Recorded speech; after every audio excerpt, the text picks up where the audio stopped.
Hello there! Welcome to Painting and Drawing with Marta.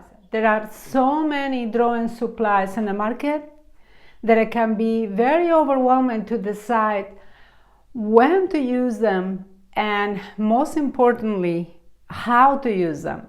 In this video, I will show you how to introduce them at every stage of the drawing, including all the erasers, tortillons, and different blending supplies. Each will deliver a particular effect, and knowing which one to use will avoid you costly mistakes and, better yet, make you draw much faster. So stick with me and let's find out. These are the supplies we are going to use. From left to right, we have willow charcoal powder. Then we have soft nitron charcoal.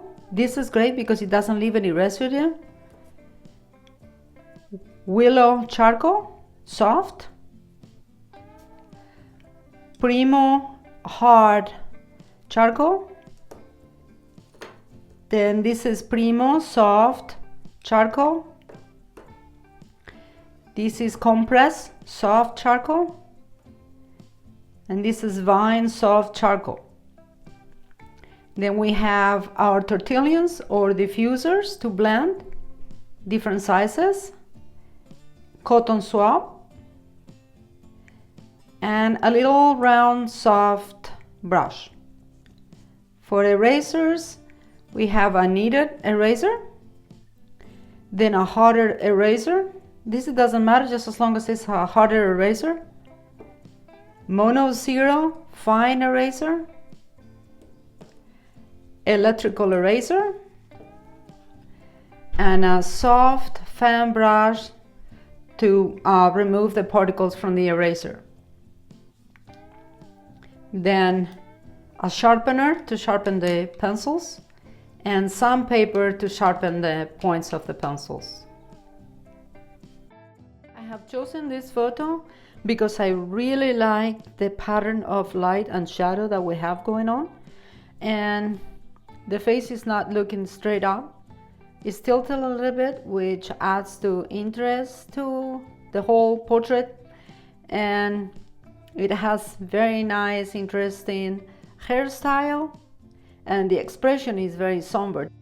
The character of Wednesday Addams, but the actress is Jenna Ortega. And if you notice, it already has a grid on it.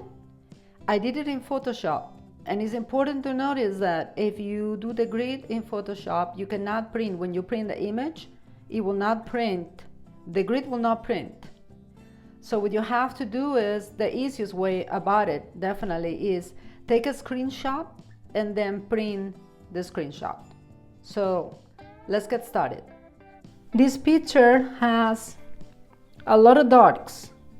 So the first thing I did was coat this mixed media paper with a little bit of coffee, and I did that to give it a little nice vintage look to it. I didn't show you how to do that because I show you in other videos and there's nothing to it. You just spread a little bit of coffee with a brush and then you're done. The only thing is you have to make sure that this is mixed media paper and very thick paper, because it's thin. If it's very thin, it will buckle. All right, so watercolor paper, mixed media paper, it will work great.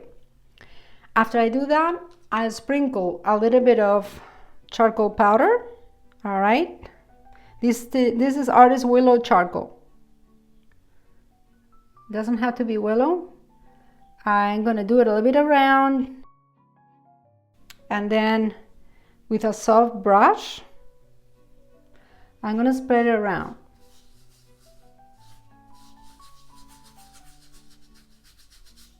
This is pretty straightforward. You just want to spread it around a little bit.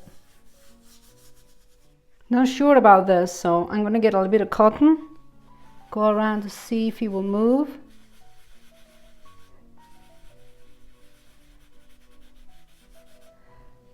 Yeah, it moved. I don't think it's gonna be a problem. I think it'll be fine. So I'm going to wipe up a little bit the area of the face that is going to be light. This piece of charcoal, and I'm going to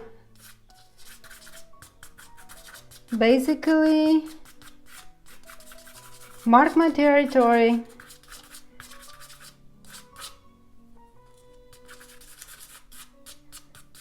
by putting the darks where I see them.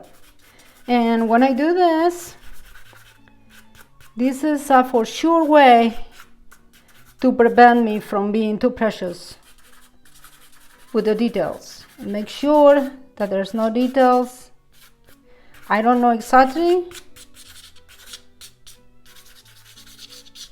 the shape that this drawing is going to take. There is pretty light over here, so remember, we're gonna do a grid on this, so the grid is gonna stay on top of this. I just want to clean the area. It's gonna be light. I wonder if this is gonna be a little bit of a problem. This little line on the paper showed up because the nose is gonna be here. I hope not. After I had the grid done, then I started working on the contour of the head and all the way around it. I am not playing any music right now other than the music that I'm playing in the studio while I was drawing, because I want you to see just for a little bit how slow I am working at the beginning. I don't want to speed up this part. Alright, so now I started doing the same thing inside the face, working on the contours of the face, the ear, and the neck. I'm placing the features very carefully, and notice that I'm speeding up this part substantially. I'm doing that because otherwise it will be very boring. This drawing took quite a bit of time to make. So I'm going to slow down a little bit on the areas that I think it will be important for you to see it done very slowly, but the rest is going to be pretty fast. I'm placing the features with the willow charcoal, and I like to use this one because it's pretty thin and the point can be sharpened really well with the sandpaper. I avoid at all costs to use the pencil at this stage, even if it's a soft charcoal pencil, because I always see the pencils for details. And if I start with a pencil for the beginning, I may have the tendency to stay too precious and too tight and then lose the overall loose organic quality. I want in the end the drawing to have an organic feel to it. So the best way that I know how is by staying with very soft stick charcoals at the beginning and finish them off with the pencils. I continue shading the right side of her face, and I do it with the same willow charcoal. I like to stay with the charcoal as long as possible and avoid putting any details whatsoever. So as I see some of the grid lines in the areas interfering with the drawing, then I will erase those with a kneaded eraser. I continue erasing all the grid marks that I see, and I have a really bad feeling about that. For years I never did any grid, and the reason why I didn't is because I always work life size with much larger papers. But notice that this drawing is pretty small. If you're drawing substantially smaller than life size, then getting the proportions right is very difficult. Definitely in the time that I'm trying to record a video is very, very difficult. Therefore, I did the marks, the grid marks, but it's almost impossible to erase them completely, even if you don't use a waxy pencil, even if you use a very soft charcoal pencil. So I think in the next drawing, I will definitely try to work life size, or definitely much bigger than this.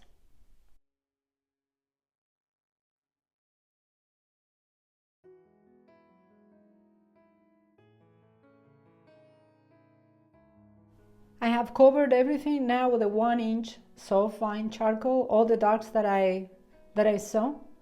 And now I feel pretty good because this drawing is sitting really nice on the paper. so I can proceed defining the features a little bit more, but I'm still going to define them with the willow charcoal. I'm not going to the pencil just yet.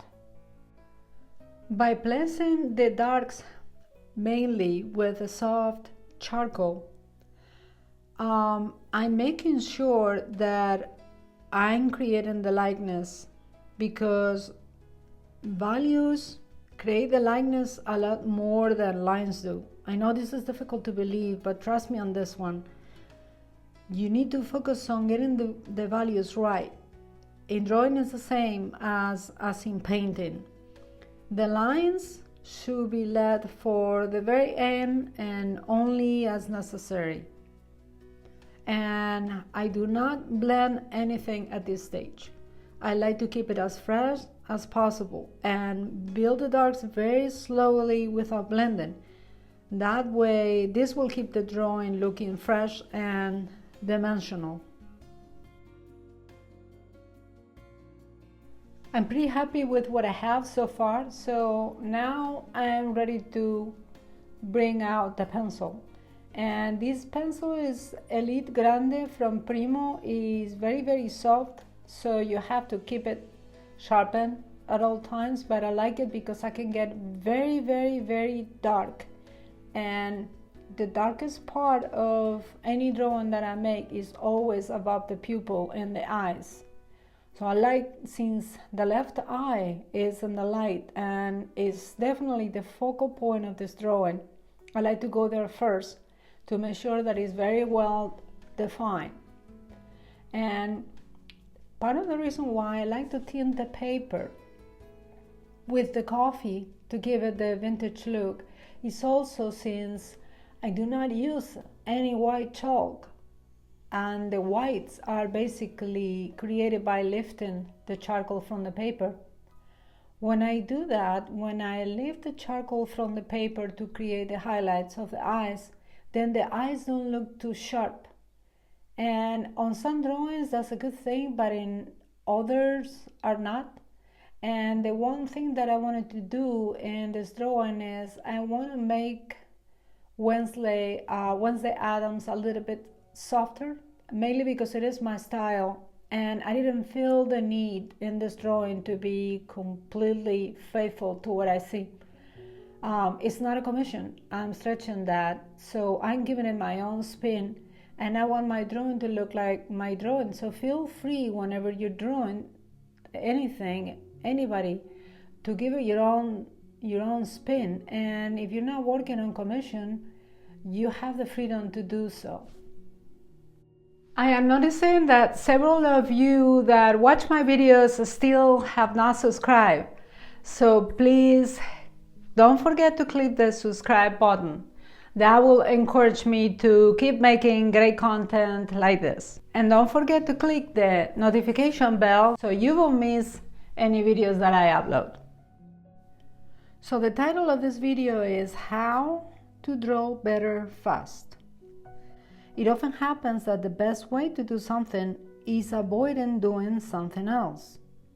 Mastering charcoal quickly comes down to prioritizing high contrast values over detailed lines and working in stages rather than all at once.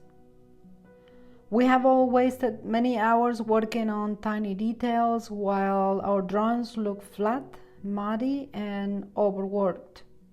So drawing fast boils down to: number one, ditch the lines, blocking masses.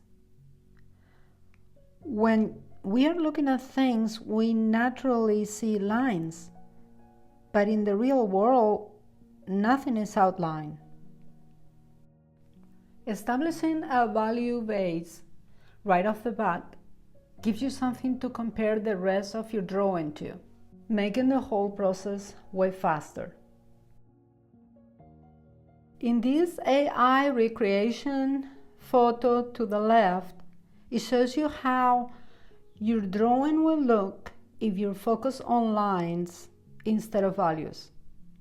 Think of the skull. Draw the skull first.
Number 3, use fingers with caution and never rest your bare hand in your drawing.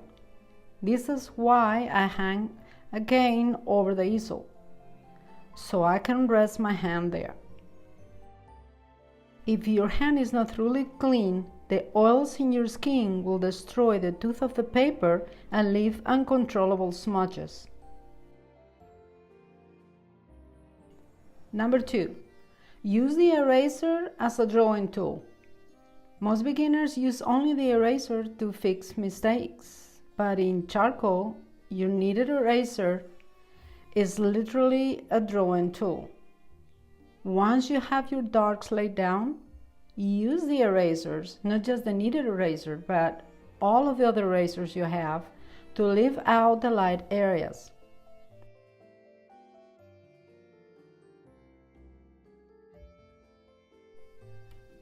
Number 4, pay attention to the right paper. Hot press paper is faster for blending because rough paper can slow you down since it catches every texture. Here I'm showing you the paper that I use, which is mixed media paper, but it is also hot press. Smooth paper lets you blend quickly and create realistic skin much faster. It also makes erasing easier. Number 5, use sandpaper to sharpen your pencils and charcoal sticks to precision.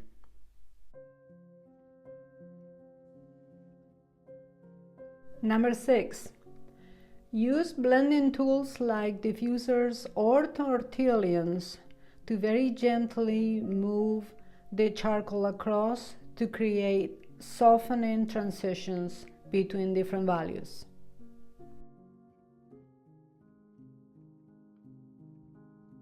I'm going to be quiet for a little bit now, and I'm going to let you see all the different tools that I just explained to you and how I use them throughout the drawing.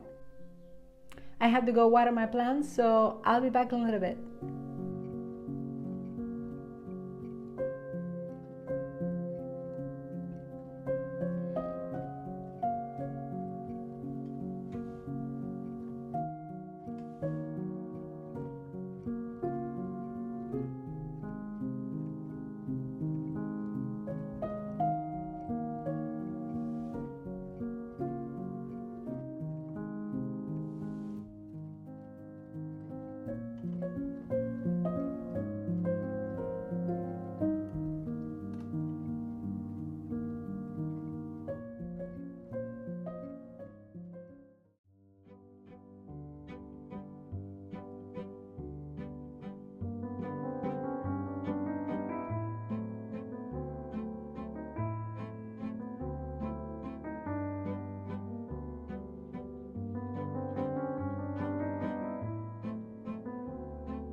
Working on the very last details now. This is the part that it can stretch out really long. As a matter of fact, most of the drawing can be completed in about 20% of the time. The last stage will take about 80%. I know it sounds crazy, but it is. So you have to decide when you're going to stop, because you literally can go on forever. And it's your decision. When I reach a point that I'm looking at the drawing and I like it, I give myself permission to stop. So we are done. If you would like to know any more about drawing techniques such as this, don't forget to watch this other video, and see you on the next one.